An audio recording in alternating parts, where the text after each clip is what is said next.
Let's look at integrals related to position, velocity, and acceleration. Suppose the velocity of a particle is v of t equals 3t squared minus 12t plus 9. The position of the particle at time t equals 2 is s of 2 equals 6. Find a general formula for the position s of t of the particle. Okay, we've seen that the derivative of the position function is the velocity function. So the position function would be the antiderivative of the velocity function. In other words, the antiderivative of 3t squared minus 12t plus 9. Okay, when we integrate this, we end up with t cubed minus 6t squared plus 9t plus c. But we can find c because we were told that s of 2 equals 6. Remember we were told that just a moment ago? S of 2 equals 6? Okay, so here's s of t. Plug in t equals 2. And after we simplify all this, we end up with 2 equals c. Okay, so s of 2 equals 2 equals c. But s of 2 always equals 6. So when we compare these two, we can find that c equals 4, and that means this is our position function. Okay, let's find the net distance traveled between time t equals 0 and time t equals 5. Net distance, what's that? Well, we'll see in a moment. Okay, here's method 1. Here's our formula for s of t. S of 0 is the position at time t equals 0, and that's 4. S of 5 is the position at time t equals 5. You plug all this in and simplify, you end up with 24. So s of 5 minus s of 0 equals 24 minus 4, in other words, 20. So that's the net distance traveled. Here's another way to calculate that. The net distance traveled between time t equals a and time t equals b is the integral of the velocity. If you have a definite integral involving velocity, when you evaluate that, that gives you your net distance traveled. Okay, so that ends up being 3t squared minus 12t plus 9. Integrate that from 0 to 5, and we end up with, t cubed minus 6t squared plus 9t.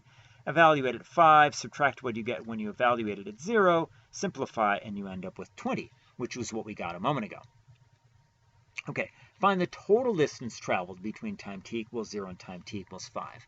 Okay, well, why wouldn't the total distance be the same as the net distance? What's the difference between those two? Let's look at a graph of the position function, s of t. Okay, this is the position function we found.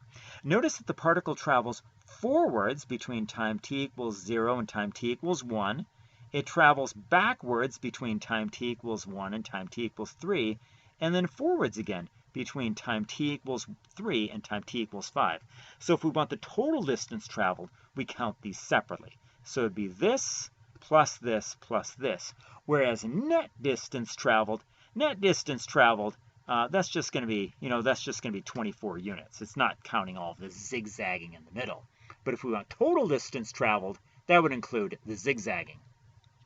Okay, so forwards, if we want to calculate this forwards distance by method 1, the difference between the position function evaluated at 1 and evaluated at 0, that's 8 minus 4, in other words 4, so this is the total distance of 4. Or you can evaluate the velocity integral, like we've seen earlier. That gives you, when you integrate velocity from 0 to 1, that gives you net distance traveled, or that gives you distance traveled of 4.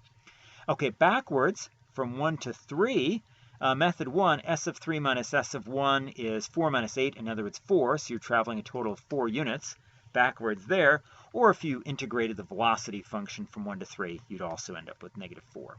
Okay, so 4 units forwards, 4 units backwards, and forwards from 3 to 5, method 1, the difference between s of 5, the position at time t equals 5, and the position at time t equals 3, that's 24 minus 4, in other words 20. Method 2, you could integrate the velocity function, and you would also end up with 20. Okay, so notice what we've got. 4 units forward, 4 units backward, 20 units forward. That's a total of 4 plus 4 plus 20, which is 28 units. So the total distance traveled is 28 units, even though the net distance traveled, as we saw earlier, was just plain 20. Sometimes we call net distance traveled displacement. That's sometimes what we call it in physics. Okay, we've seen that the derivative of an amount function is a rate function. We've been seeing that all semester. Thus, the integral of a rate function gives us an amount function. Here's an example. Let f of t be the rate at which a ketchup factory produces ketchup at time t hours after midnight in gallons per hour. So what does f of 7 represent? Well, f of 7, that's the rate at which the ketchup factory makes ketchup. So that's the rate at which a ketchup factory produces ketchup at time t equals 7 hours after midnight in gallons per hour. Or you could just say this is the rate of ketchup production at 7 a.m. Again, in gallons per hour. What does the integral from 0 to 7 of f of t dt represent? Again, when you integrate the amount function, you get, when you integrate the rate function, you get the amount function. This is the amount of ketchup in gallons produced by the ketchup factory between time t equals 0 and time t equals 7. That is between midnight and 7 a.m. Suppose the acceleration of a particle is a of t equals 6t minus 12, v of 0 equals 9, and s of 2 equals 6. Find formulas for v of t and s of t. Okay, this is something we haven't done before. I'm giving you a, I'm asking you to find v and s. Okay, we know how to find v. Velocity is the integral of the acceleration, so that's going to be the integral of 6t minus 12, which is 3t squared minus 12t plus c. But we know what v of 0 is. V of 0 is 9. So plug in t equals 0. V of 0, well, when you plug in 0 into this, you just get 0 plus c, in other words, c. But we know that v of 0 equals 9. So when you compare these two, you can see that c equals 9. So v of t is 3t squared minus 12t plus 9. Okay, now the rest of the problem we've already done earlier. It was the first problem we did in this video. If the velocity of a particle is v of t, that's what we just saw a moment ago, and s of 2 equals 6, that's the information I told you earlier, s of 2 equals 6, okay, then a general formula for the position, s of t of the particle, is s of t equals t cubed minus 6t squared plus 9t plus 4.